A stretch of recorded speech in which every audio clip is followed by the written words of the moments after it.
오늘 첫 발표는 한국외대 박서연 선생님이 한국어 화자의 독일어 비원순 전설 모음 처리 기제 연구라는 주제를 가지고 1시부터 1시 반까지 토론을 포함해서 발표를 해주시겠습니다. 네, 발표를 시작하겠습니다.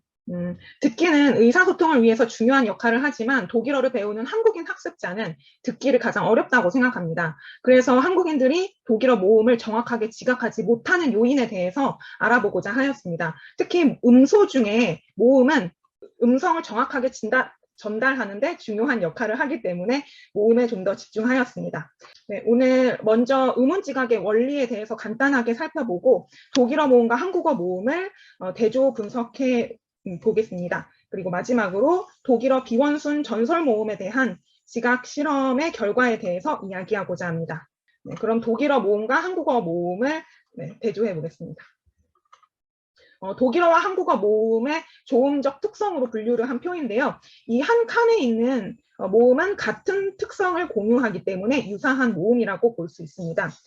이 표를 보면 한국어에서는 총 7개의 모음 중에 4개가 후설 모음에 구체화되어 있는 반면 독일어에서는 모음의 절반 이상인 9개가 전설 모음에서 구체화되고 있습니다. 특히 한국어 전설 모음의 이에는 전설 모음은 이 이의 2가지로만 실현이 되기 때문에 한국어 화자는 독일어의 다양한 전설 모음을 구별하기 어려울 것이다 라고 예상할 수 있습니다. 독일어와 한국어 모음이 표시된 모음 사각도인데요. 빨간색은 독일어 모음, 파란색은 한국어 모음을 나타냅니다. 전설 고모음에 독일어의 모음이 집중적으로 분포되어 있고 또 후설 고모음에는 한국어의 모음이 다수 분포되어 있는 양상을 볼 수 있습니다. 여기에서도 빨간 점은 독일어고 파란 점은 한국어인데요. 한국어의 이를 살펴보면 독일어 단모음 이보다 오히려 장모음 에와 더 가깝다는 것을 살펴볼 수 있고요. 또한 한국어 에를 살펴볼 때도 독일어의 장모음 에보다는 단모음 이와 더 가까운 것을 살펴볼 수 있습니다. 이것을 통해 아마 한국인에게는 독일어의 장모음 에와 단모음 이를 구분하기 어려울 것이다 라는 것을 예측해 볼 수 있습니다. 실행한 실험은 예비 실험과 본 실험 1차 측정, 2차 측정으로 진행이 되었습니다. 먼저 예비 실험은 이후에 이어지는 음소 지각 실험의 타당성을 밝히기 위한 목적으로 설계가 되었습니다. 앞서 대조 분석에서 예상한 바와 같이 먼저 한국어와 독일어의 음소 목록의 차이로 인하여서 한국인 학습자는 독일어 비원순 전설 모음을 정확히 구별하지 못할 것이다 라는 가설을 세워보았습니다. 피험자는 초급 그룹과 중급 그룹으로 나누어 보았고요. 실험 방법은 먼저 하나의 단어를 듣고 제시된 최소 대립상 중에 들린 단어를 선택하는 방식으로 실행되었습니다. 그리고 식별 실험에 앞서서 설문조사를 통해 지각할 때 구별하기 어렵다고 느끼는 모음이 무엇인지를 먼저 질문하였습니다. 실험에 쓰인 단어를 살펴보면 독일어 비원순 전설 모음 총 4가지를 사용하였습니다. 실험에서는 피험자들이 목표 모음에 주목하는 것을 방지하기 위해서 자음과 다른 모음쌍들도 추가하였습니다. 단어는 초중급 독일어 단어로 선정하였습니다. 실험 결과는요. 비원순 전설 모음을 얼마나 잘못 지각하였는지 그 오류 정도를 살펴보았고요. 대조 분석에서 예측한 바와 같이 단모음 이와 장모음 에에서 높은 비율로 이 오류가 있다는 것을 관찰할 수 있었습니다. 또한 특이한 점은 이 중고급이 되어도 다른 모음들에 비해 이 단모음 이와 장모음 에는 오류가 더 많이 떨어지지 않고 어느 정도 유지되는 것을 살펴볼 수 있었습니다. 이 표는 비원순 전설 모음이 한국어 화자에게 어떤 모음으로 지각되고 있는지 그런 분산 정도를 나타낸 매트릭스입니다. 왼쪽의 세로줄이 실험에서 제시된 음성이고 가로줄은 피험자가 듣고 선택한 모음의 비율입니다. 왼쪽 표가 초급이고요. 오른쪽 표가 중고급 그룹입니다. 많은 경우 생각하기를 저도 예전에 그런 생각을 했었는데요. 장단음을 구별하기 어려울 것이다 라고 생각을 많이 하는데 이 실험의 결과를 살펴보면 장음 에는 생각보다 단음 에라고 인식되는 경우보다 오히려 이라고 잘못 인지되는 경우가 더 많았습니다. 이것은 고급, 중고급에서도 마찬가지인데요.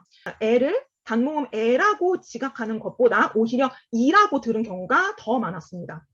단모음 이도 마찬가지로 장모음 이로 지각하는 경우보다 오히려 애로 오인지하는 경우가 더 많은 것을 살펴볼 수 있습니다. 이를 통해 학습 기간에 따라서 더 많은 양의 입력 자극에 노출이 되고 또 독일어 경험이 증가한다 할지라도 비원순 전설 모음의 지각 오류는 상대적으로 개선되기 어렵다는 것을 살펴볼 수 있었습니다. 설문조사 결과에도 중고급 그룹은 상대적으로 모음에 많은 어려움을 느끼고 있었고요. 중고급이 어려워하는 모음상의 속성을 분석해 보니 대부분 독일어 전설 모음에서 문제를 제기하고 있었습니다. 다음 실험은 본 실험인 입력 강화 실험입니다. 이 실험을 통해서 음향적 유사도와 오류의 상관관계를 살펴보았습니다. 실험은 먼저 1차 측정을 한 후에 동일한 피험자를 대상으로 일주일 후에 2차 측정을 실행하였습니다. 본 발표에서는 1차 측정에 대한 분석과 그리고 1, 2차를 통틀어서 합친 분석 두 가지로 요약을 하였습니다.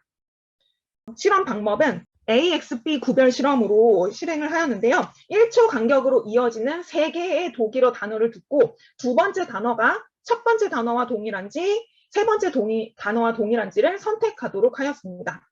시각적으로 문자를 인지하는 감각을 차단하고 소리 간의 구별을 확인하기 위해서 이런 방법을 선택하게 되었습니다.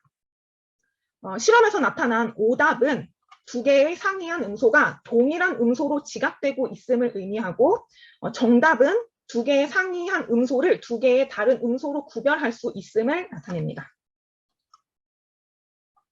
본 실험에서는 설문조사에 구별하기 어려운 모음으로 지목된 이 장모음 애를 추가하였습니다. 분석 방법은 사용된 토큰들의 퍼포먼스 평균값으로 각 음소 간의 거리와 유사도를 분석하였고요. 지각 오류와의 관계를 살펴보았습니다. 1차 측정 결과에서는 흥미롭게도 예비 실험 결과와 유사한 양상을 보였습니다. 단모음 이와 장모음 에의 모음쌍을 구별하지 못하는 경우에 먼저 가장 많은 오답이 발견이 되었고요. 이는 한국어 화자가 독일어 단모음 이와 장모음 에의 범주를 따로 형성하지 않았을 것이라고 분석해 볼 수 있습니다. 또한 모국어인 한국어 범주를 적용한 부정적 전이가 이루어진 것이라고도 볼 수 있습니다. 그리고 또 특이한 점은 장모음 에와 단모음 이의 문항 중에 어떤 하나의 특정 문항에 오류가 집중적으로 몰려 있다는 것을 발견하게 되었습니다. 이를 통해 각 토큰의 개별적 분석이 필요하다는 것을 느끼고 분석을 좀 더 해보았습니다. 이 표는 1차 측정과 2차 측정에 둘 다 참여한 피험자의 지각 오류를 보여주는데요. 숫자 1은 1차 측정에서 발생한 오류, 숫자 2는 2차 측정에서 발생한 오류를 나타냅니다. 이 표를 보면 일관적으로 특정 음소쌍에서 오류가 발생한다라는 것을 살펴볼 수 있고요. 그 특정 음소에는 대부분 장모음 애가 포함되어 있다는 것을 살펴볼 수 있었습니다.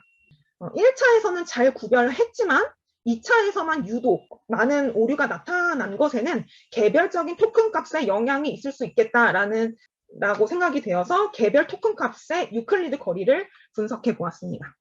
여기 2라고 써져 있는 것이 2차 측정에 측정한 토큰 값이고요. 1이라고 쓰여져 있는 것이 1차 측정의 모음쌍입니다.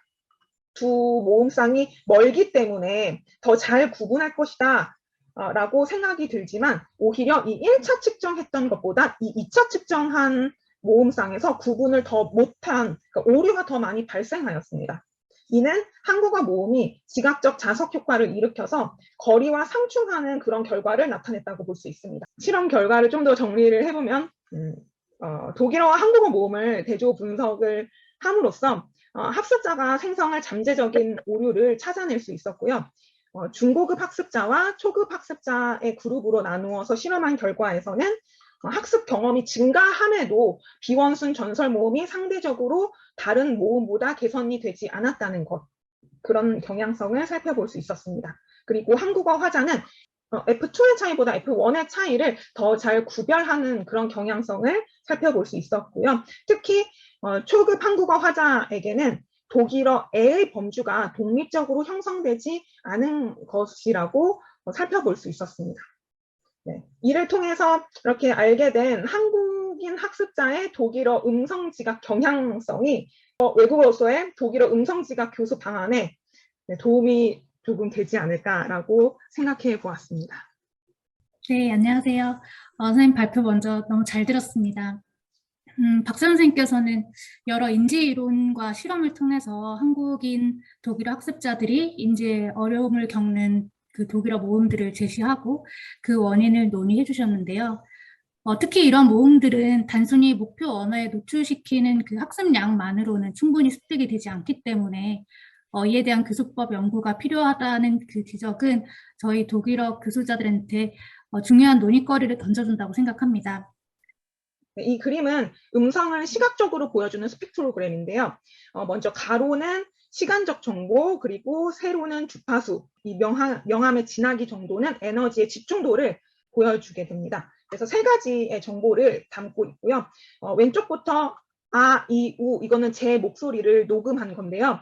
녹음실에서 녹음한 건 아니라서 이 배경소음 때문에 뒤에가 좀 이렇게 이런 데가 깨끗하지는 못하지만 그래도 포먼트는 살펴볼 수가 있습니다. 어떤 한 주파수의 에너지가 집중된 것을 포먼트라고 하는데 이 그림에서 까맣게 띠를 형성한 부분, 이 부분을 포먼트라고 할 수 있고요. 질문해 주셔서 감사합니다.